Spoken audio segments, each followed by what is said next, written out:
नमस्कार, मैं हूं धर्मेंद्र। आप देख रहे हैं online news India. Amit Shah के बारे में बीजेपी, गोदी मीडिया और अंधभक्त एक बात कहते हैं कि इस देश को सरदार वल्लभ भाई पटेल से भी मजबूत गृह मंत्री मिला है। यह बात कही जाती है अमित शाह के बारे में। लेकिन किस तरह से मिजोरम और असम के बॉर्डर पर, असम और मिजोरम के बॉर्डर पर खूनी हिंसा हुई, यहां तक कि मशीन गन चली और उसमें 6 जवान शहीद हो गए, 6 जवानों की शहादत हो गई और करीब 50 के करीब जवान घायल हैं। लेकिन अमित शाह का एक ट्वीट तक नहीं आया। अमित शाह देश के गृह मंत्री, जिसको दोनों राज्यों के मुख्यमंत्री टैग करके बाकायदा ट्विटर के ऊपर मदद मांगते रहे, लेकिन कोई ट्वीट अमित शाह की तरफ से नहीं आया। यह हाल है देश के इतने ताकतवर गृह मंत्री का। देश में 2 राज्यों के बीच में गृह युद्ध जैसे माहौल हो गया है। देश के गृह मंत्री गायब है। चुनाव होता तो जरूर एक्टिव होते। आप ये खबर आप देखिए, असम मिजोरम बॉर्डर पर फायरिंग। असम के बाद असम के सीएम बोले, हमारे 5 जवानों को मारने के बाद में मिजोरम पुलिस ने जश्न मनाया, लाइट मशीन गन का भी इस्तेमाल किया। तो ये 5 तब की खबर है जब ये खबर टेलीकास्ट हुई थी, पब्लिश हुई थी। अब 6 जवान हो चुके हैं। 6 जवानों की पुष्टि की जा चुकी है कि 6 जवान शहीद हो चुके हैं और 50 के करीब जवान वहां पर घायल हैं। ये खबर आ रही है। सबसे बड़ा सवाल यह है कि किस तरह से ट्विटर के ऊपर दोनों मुख्यमंत्री मदद मांगते रहे। और उससे भी ज्यादा हैरानी की बात यह है कि दोनों राज्यों में भाजपा की सरकार है। असम में पूर्ण बहुमत की सरकार है, वहीं मिजोरम में गठबंधन की बीजेपी की सरकार है। दोनों राज्यों में पूर्ण बहुमत की सरकार है और इस पूर्ण बहुमत की सरकार होने के बावजूद देखिए किस तरह से दोनों राज्यों के बीच में गृह युद्ध का माहौल है। और उससे भी ज्यादा हैरानी की बात आप सुन लीजिए। उससे भी ज्यादा हैरानी की बात यह है कि केवल 2 दिन पहले, 48 घंटे पहले, महज 2 दिन पहले अमित शाह असम के दौरे पर गए थे। असम के नॉर्थ ईस्ट के दौरे पर गए थे और उसके बाद में जैसे ही वो वहां से आए हैं, अब क्या वहां पर नारा देकर के आए हैं, क्या किसको क्या वहां पर फॉर्मूला देकर के आए हैं नहीं मालूम, लेकिन जैसे वो वहां से आए हैं उसके बाद में हिंसा ये देखने को मिल रही है। अब आप क्या कहेंगे? देश के इतने कद्दावर, देश के इतने शक्तिशाली गृह मंत्री और हालात ये हैं। कुछ एक ट्वीट आपको दिखाएंगे किस तरह से वहां पर सब कुछ हो रहा है।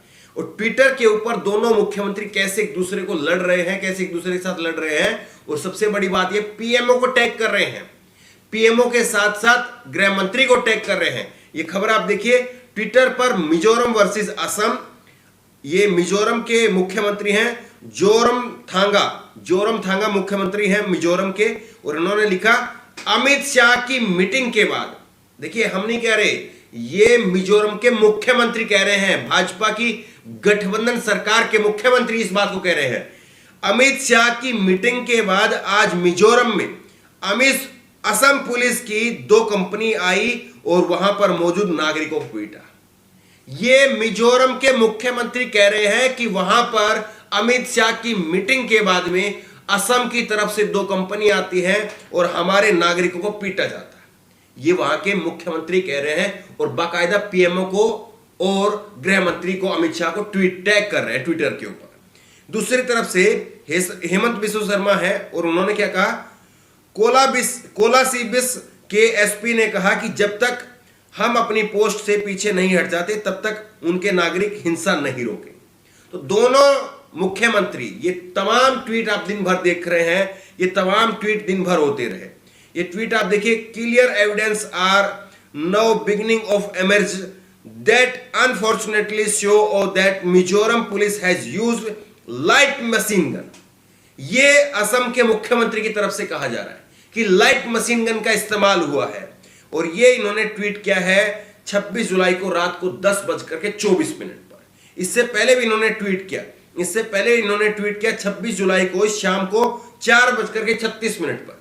और इसमें इन्होंने सबसे नीचे अमित शाह को और पीएमओ को, दोनों को टैग किया है। ये हालात है। अब इसके बाद में आप जोरम थांगा का एक ट्वीट आप देख लीजिए। जोरम थांगा ट्वीट कर रहे हैं और जोरमथांगा ट्वीट करके टैग कर रहे हैं अमित शाह को। अमित शाह को टैग करते हुए उन्होंने लिखा है कि किस तरह से श्री अमित शाह जी, वो गुहार लगा रहे हैं, Shri Amit Shah ji kindly look into the matter, this needs to be stop right now. वो कह रहे हैं कि इसको तत्काल रोकने की आवश्यकता है, प्लीज इसमें थोड़ा देखिए। और इन्होंने सीधे सीधे अमित शाह को टैग किया, पीएमओ को टैग किया, हेमंत बिस्व शर्मा को टैग किया और तमाम वहां के डीआईजी डीजी को टैग किया। अब आप क्या कहेंगे, बताइए, अब आप क्या कहेंगे? किस तरह के यहां पर हालात हो रहे हैं और अमित शाह गायब है। क्या देश के गृह मंत्री का काम अब केवल यह रह गया है कि कैसे कोई अब्दुल, कोई आमिर, कोई मुस्लिम नाम का व्यक्ति हो, उसका नाम देख करके उसके ऊपर यूएपीए लगा दिया जाए? क्या देश के गृह मंत्री का केवल यह काम रह गया? सवाल पूछा जाना चाहिए। जिस वक्त में दो राज्यों में गृह युद्ध जैसे माहौल हो रहे थे, गृह मंत्री घोड़े बेच करके सो रहे हैं, खराटे ले रहे हैं, कोई फिक्र नहीं है, कहीं पर कोई ट्वीट नहीं आ रहा है। दोनों मुख्यमंत्री यहां पर कुत्ते बिल्ली की तरह से लड़ रहे हैं, दोनों भाजपा की सरकार के मुख्यमंत्री हैं। और यहां पर आप देखिए, सबसे बड़ी बात यह, 6 जवान शहीद हो गए, 50 से ज्यादा जवान घायल है। और यहां पर अगर उत्तर प्रदेश में कोई ट्वीट कर दे, योगी सरकार से कोई सवाल पूछते हुए ट्वीट कर दे, तो क्या कहा जाएगा? देश की छवि को खराब करने की अंतरराष्ट्रीय साजिश है। इससे अंतरराष्ट्रीय साजिश खराब, इससे जो है देश की छवि खराब नहीं हो रही है, जहां पर 6 जवान हमारे शहीद हो रहे हैं और 2 राज्य के मुख्यमंत्री पीएमओ को, होम मिनिस्टर को टैग करते हुए मदद मांग रहे हैं और कोई मदद नहीं मिल रही है। ना पीएमओ की तरफ से कोई रिस्पॉन्स है, ना गृह मंत्री की तरफ से कोई रिस्पॉन्स है। सबसे बड़ा सवाल यह है। और किस तरह से, सबसे बड़ी बात ये देखिए कि मिजोरम और असम, अगर यही हिंसा पश्चिम बंगाल में होती है, पश्चिम बंगाल में अगर ये हिंसा होती है, तो जेपी नड्डा समेत पूरी बीजेपी अनशन पर बैठ जाती है और कहती है कि राष्ट्रपति शासन लगा दीजिए। मामूली से हिंसा को लेकर के राष्ट्रपति शासन मांग लिया जाता है। और यहां पर दोनों तरफ बीजेपी की सरकार है, दोनों राज्यों में बीजेपी की गठबंधन की और बीजेपी की पूर्ण बहुमत की सरकार है, लेकिन यहां पर कोई राष्ट्रपति शासन की मांग नहीं करेगा। तो कितनी दोगली नीति है। और गोदी मीडिया, उसके तो क्या ही कहने। गोदी मीडिया तो होठों पे फेविकोल लगा करके बैठ गया, क्योंकि सरकार बीजेपी की है, इसलिए हम नहीं बोलेंगे। लेकिन सबसे बड़ा सवाल यह है कि गोलियां चल रही थी और देश के गृह मंत्री घोड़े बेचकर सो रहे थे। यह वाकई सच है, चाहे आप इस पर यकीन करें चाहे ना करें, यह सच है। दूसरा बड़ा सवाल यह है कि अगर योगी आदित्यनाथ सरकार से, अगर नरेंद्र मोदी की सरकार से कोई सवाल पूछ लेता है, सरकार की आलोचना कर देता है, तो फट से सरकार खतरे में आ जाती है, हिंदू खतरे में आ जाता है, देश की छवि खराब करने की कोशिश हो जाती है। तमाम सारे आरोप जो है बिलबिलाते बिलबिलाते गोदी मीडिया पूछने लगती है। लेकिन यहां पर 2 राज्यों के मुख्यमंत्री किस तरह से 2 राज्यों के मुख्यमंत्री आपस में लड़ रहे हैं, गृह मंत्री को टैग कर रहे हैं और यहां पर कोई सुनने वाला नहीं। आप एक बार अमित शाह को सुनिए। अमित शाह 2 दिन पहले जब असम के दौरे पर गए थे, तो किस तरह से अपने शान में कशीदे पढ़ रहे थे, सुनिए। ये दर्शाता है कि भारतीय जनता पार्टी की नरेंद्र मोदी सरकार, इसकी काम करने की पद्धति क्या है। कई सारे ऐसे समझौते बक्सों में पड़े हैं जिन पर इतनी धूल पड़ी है कि समझौते से ज्यादा वजन धूल का हो गया है, मगर कोई खोलता नहीं है। आसाम समझौते के दस्तावेज को 85 के बाद अगर किसी ने खोला तो श्री नरेंद्र मोदी जी ने खोला, किसी कांग्रेसी सरकार ने नहीं खोला। ढेर सारे ऐसे जिसे विश्वसनीयता ही समाप्त हो गई थी कि करने की खातिर समझौते किए जाते हैं, मगर इसकी अनुपालना नहीं होती।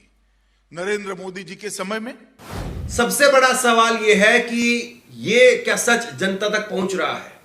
क्या जनता तक पहुंच रहा है कि जो भाषण में बड़ी बड़ी बातें कही जाती है और उनका सच्चाई के साथ में क्या कितना ताल्लुकात है या कितना सच से दूर है?